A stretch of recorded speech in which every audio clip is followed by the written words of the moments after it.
Ok, donc bonjour à tous. Moi c'est Anthony, j'ai 28 ans. Ça fait 4 ans que je suis développeur Android.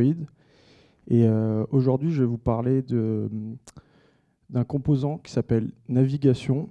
J'ai oublié de vous dire aussi que je travaillais à Paris chez Smart & Soft. Donc c'est une boîte qui fait principalement du web, du mobile en natif sur iOS et Android. Mais on fait également un peu de cross-platform. Et on participe pas mal à la vie de la communauté sur iOS et Android. Donc aujourd'hui, on va voir comment utiliser Navigation Component. Donc en 2 mots, Navigation Component, en fait, son objectif, ça va être de simplifier la navigation sur Android. Il faut savoir que la navigation sur Android, c'est quelque chose d'assez vieux. Ça n'a pas beaucoup bougé dans les 10 dernières années. Google avait essayé de pousser la logique des fragments, mais finalement, ce n'est pas très utilisé par les développeurs parce que c'est un peu complexe à gérer, c'est un peu chiant, on va dire. Donc, navigation, lui, son rôle, ça va être d'être un composant qui va nous simplifier la vie et qui se veut être complet et posséder un éditeur graphique complètement intégré à Android Studio en version 3.3. Donc là, c'est une représentation de ce qu'on peut avoir avec navigation. C'est ce qu'on appelle un graphe. C'est la représentation en fait, de la navigation qu'on va avoir dans l'application. Donc là, on peut voir que c'est une application toute simple avec 2 vues principalement, donc une home et une vue événement. Et elle va pouvoir naviguer entre la vue home et la vue événement. Ce qui est pratique avec cet éditeur, c'est que même si quelqu'un ne connaît pas le projet, en un coup d'œil, il peut savoir les écrans qui sont dispos sur l'appli et les navigations qui sont possibles. Par exemple, si vous avez un nouveau dev qui arrive sur le projet, ou alors vous voulez discuter avec le créa de l'UX de l'application, ou bien avec votre chef de projet, ça va être hyper simple et rapide. Où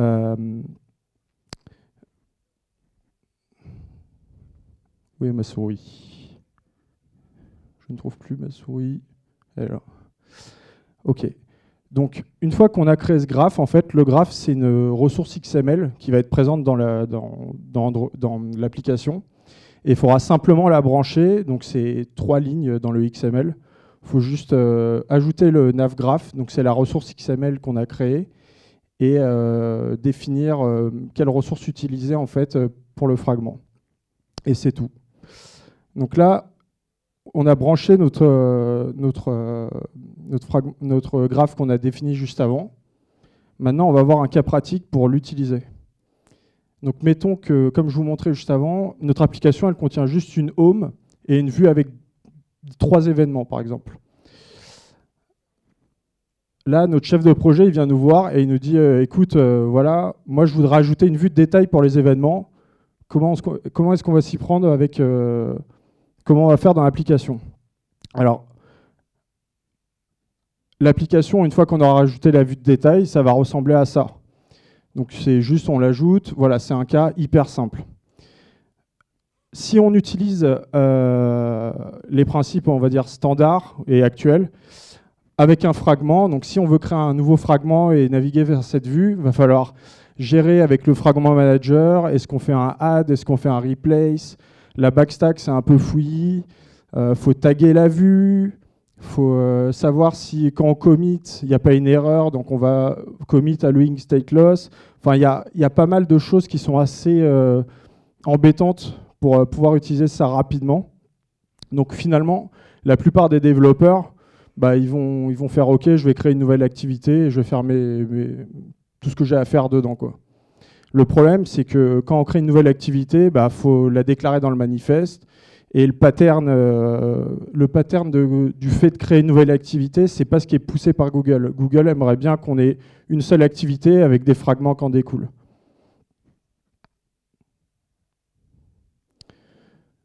Donc là, mettons que j'ai rajouté la vue dans mon graphe. Donc ça va être juste représenté comme ça. C'est-à-dire que j'ai ajouté la vue et j'ai ajouté une liaison. Là, on va le faire en direct. En gros, c'est hyper simple. on va dire, je veux rajouter un nouveau fragment. Donc là, c'est la classe correspondante à mon fragment qui est déjà créé. Je clique, je l'ajoute, je fais ma liaison entre les deux vues, et c'est terminé. Là, on a directement une navigation possible entre les deux vues.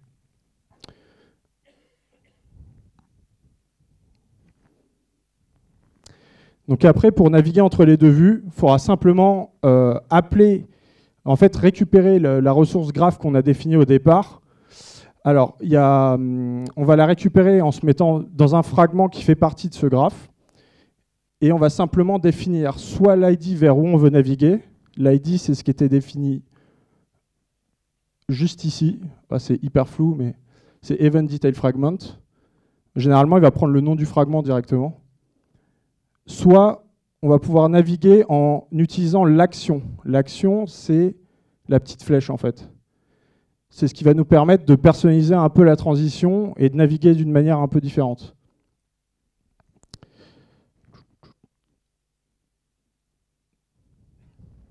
On peut évidemment naviguer dans l'autre sens, c'est-à-dire qu'on peut soit dire « Ok, je reviens en arrière » avec un navigate up, soit on pop la backstack, on dit jusqu'à quel fragment on veut popper et si on veut le popper aussi ou pas. C'est-à-dire que par exemple, si on a 4 vues qui se chaînent, on peut dire « Ok, reviens à la deuxième vue et pop là aussi ». Donc ça nous fait revenir à la première vue et ça vide toute la backstack d'un coup. C'est hyper pratique. Donc là, votre chef de projet, il revient et il fait Ok, mais tu m'as rajouté la vue de détail, mais il n'y a rien dedans.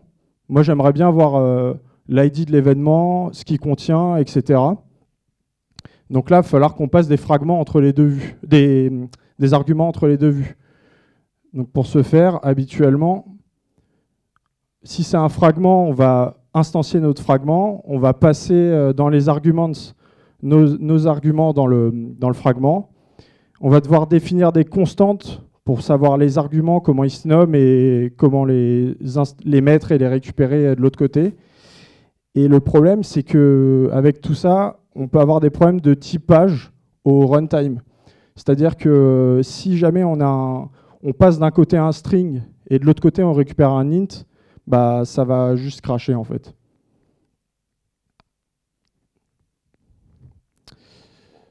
Donc là, avec navigation, pour définir tout ça, finalement, on a juste à se positionner sur la nouvelle vue. Et ici, on va pouvoir définir des arguments via l'éditeur graphique. Donc là, si je me mets ici, par exemple, là, je suis au niveau des arguments. Je fais plus, je lui mets un nom.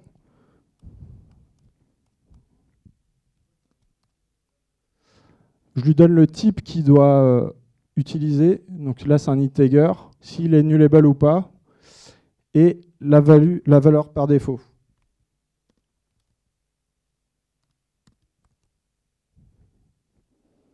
Donc là, en 3 clics, j'ai ajouté un argument à ma vue. Maintenant, pour pouvoir l'utiliser, moi j'ai... Alors, tous les types qu'on peut utiliser, globalement, il y a tous les types primitifs, integer, float, long, boolean, string. On peut mettre une ressource, un enum, un parcelable ou un serializable. Donc globalement, on peut passer un peu ce qu'on veut. On peut le passer soit de manière singulière, soit dans des arrays. On peut dire s'il est nullable ou pas et on peut mettre des valeurs par défaut.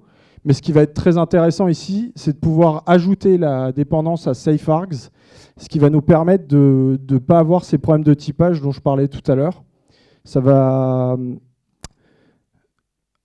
nous générer du code, en fait, qui va permettre d'éviter tous ces problèmes de constantes, de typage qui peut crasher, etc. Donc en fait, ça va se représenter comme ça. Là, mettons que je veux aller de mon fragment d'événement vers mon fragment de détail d'événement. Bah, la lib, grâce à safe-args, elle va me générer toute seule des classes qui vont directement me définir les actions possibles. Donc ici, on voit que j'ai l'action event fragment to event detail fragment. Et on va directement pouvoir définir les arguments qu'on passe à ce fragment. Ensuite, on dit au nav controller de naviguer directement via l'action. Donc ce qui va se passer, c'est que on va arriver sur l'autre vue. Donc hop, Tac.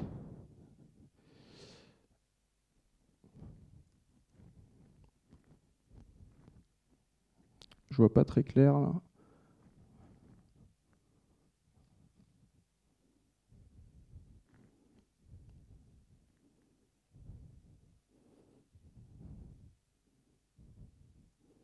Donc là, on voit bien qu'il m'a généré le code et qu'il m'a foutu le paramètre dedans. Et de l'autre côté, en fait, pour le récupérer, ça va être super simple. On va récupérer en fait les arguments via soit un lazy qui est généré par SafeArgs, soit directement récupéré par la classe. On fait un from bundle, on récupère l'argument du fragment et ça va tout nous wrapper en fait. Et donc là, pour l'utiliser, j'aurais juste qu'à faire args.eventID. J'ai pas de problème de typage, j'ai pas de problème de nullité, j'ai aucun souci au runtime. Si j'ai des problèmes, ça va me le remonter à la compilation, donc c'est quand même plus pratique. Donc là, je vais vous montrer comment on les récupère.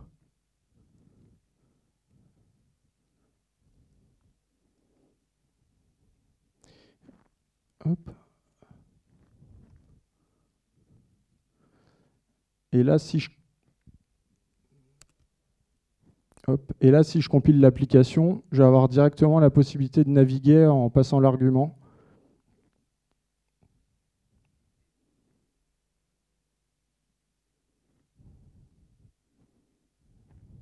Donc là, j'ai ma liste d'événements. Si je clique sur l'événement numéro 1, j'ai directement la vue de détail avec l'ID A1. Pareil pour l'événement 2 et pareil pour l'événement 3. Donc là, j'ai passé les arguments vraiment en quelques minutes et de manière hyper safe. Maintenant, il revient de voir et il dit ouais, ok, bon, c'est cool, mais le client, il veut une transition entre les vues. Est-ce que tu peux me faire ça rapidos? Bah, en fait, à l'époque, c'était assez rapide, mais finalement, c'était pas très clair. C'est-à-dire qu'au moment où on instanciait le fragment et qu'on le passait au fragment manager, il fallait mettre des custom animations qu'on définissait, donc en entrée-sortie, en pop et en pop de sortie. Ou si c'était une activité, il fallait override les pending transitions. Maintenant, dans navigation, on peut directement les définir directement dans l'éditeur graphique sur l'action. Donc là, si je retourne dans le code, je vais sur ma main, je clique sur l'action, et là, je peux lui dire OK, en animation d'entrée, je veux celle-ci.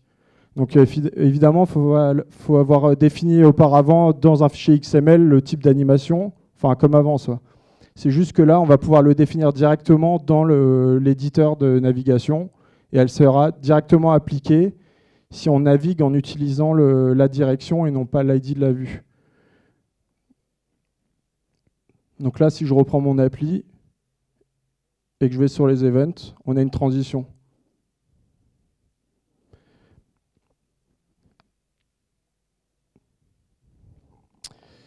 Donc ça, c'est ce dont je viens de vous parler. Et on peut également le faire programmatiquement. Si jamais on n'a pas envie de définir une action ou qu'on a envie de le faire avec un builder, on a ce qu'on appelle des navs options et on peut définir directement des animations d'entrée-sortie et le passer en fait à la navigation. Donc là, au moment du navigate, je le passe en argument de la méthode. Et là, il revient et il dit OK, bon, le client il est content, mais maintenant on aimerait bien avoir un deep link. On aimerait accéder directement à la vue et faire de l'acquisition avec ça. On se dit bon, OK, les deep links c'est un peu relou à implémenter, mais OK. Donc la méthode standard, c'est de créer des schémas dans son manifeste avec des hosts, d'avoir une classe pour gérer la redirection. Et pareil, si on a des paramètres dans le deep link, il faudra faire gaffe au typage parce que ça peut cracher aussi. Donc, le problème de ce format-là, c'est que ça va être vite lourd si on a beaucoup de deep link en termes de visibilité et de maintenance. Et voilà. L'avantage qu'on a avec navigation, c'est qu'on peut aussi définir des deep links directement sur une destination. Donc là, ici, j'ai défini un deep link. Donc là, par exemple, si je m'ajoute le deep link ici,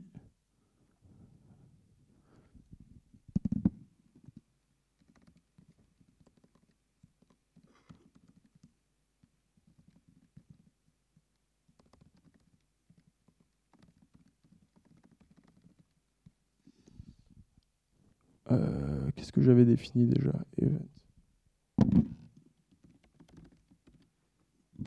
Et là, je passe un paramètre.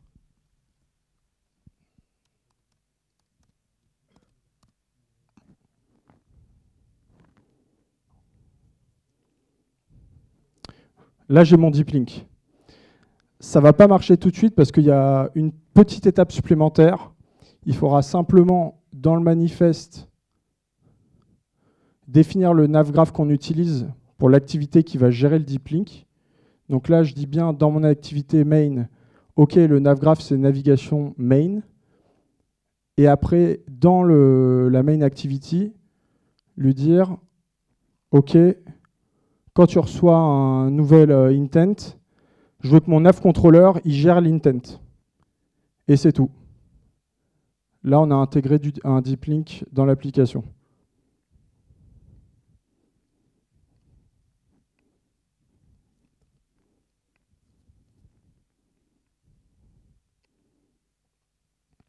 Donc là, je vais simuler un appel à un deep link.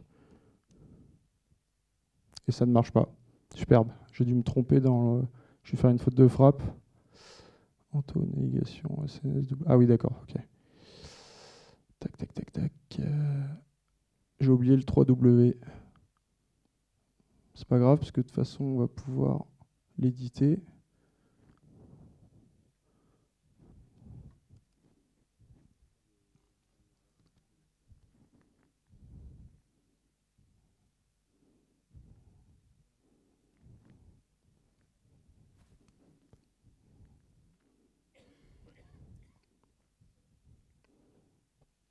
Et donc là, si je renvoie mon deep link, hop, on voit bien que... Alors, je vais le refaire parce qu'on avait la vue qui était cachée.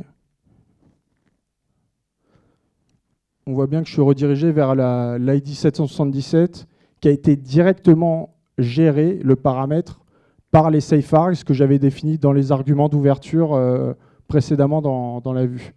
Donc en fait, ici, si on a des paramètres qui correspondent aux arguments, ils sont directement gérés de manière safe. Ça fait quand même gagner énormément de temps et de complications. Je trouve jamais ma souris, c'est une horreur. Donc en fait, pour moi, navigation, c'est un outil qui va nous permettre, avec très peu de code et très peu de XML finalement, d'avoir une navigation fluide et très compréhensible. On a un éditeur qui fonctionne super bien depuis la version 3.3 d'Android Studio. Il est hyper complet, c'est-à-dire qu'on va pouvoir gérer les arguments, les deep links, on va pouvoir modifier les transitions, dire si c'est une app single top ou pas. Tout est centralisé. Donc dès qu'on veut faire des modifs qui concernent la navigation, tout est ici. On n'a pas besoin de se balader partout dans l'appli et pas comprendre ce qui se passe. C'est très visuel, évidemment. C'est safe. Le seul downside, en fait, finalement, quand on utilise SafeArc, c'est que ça va générer du code et ça peut parfois gêner s'il y a trop de code généré. C'est un système qui va être hyper parlant, même si tu n'es pas développeur. Et la rigueur, elle peut être très payante parce que si tu utilises uniquement les actions pour te déplacer dans l'application, bah finalement, tu ne peux pas faire de mauvaises actions ou de mauvais choix dans ta navigation. Tout est défini ici et voilà, il n'y a pas autre chose à faire. Mais le composant, c'est pas tout. Bon, là, j'ai pas assez de temps pour en parler, mais on peut faire plusieurs graphes. C'est-à-dire que si jamais on a des navigations différentes en fonction de l'utilisateur, s'il est premium, admin, pas admin, etc., on va pouvoir définir des navigations différentes. On peut mettre des navigations dans des navigations.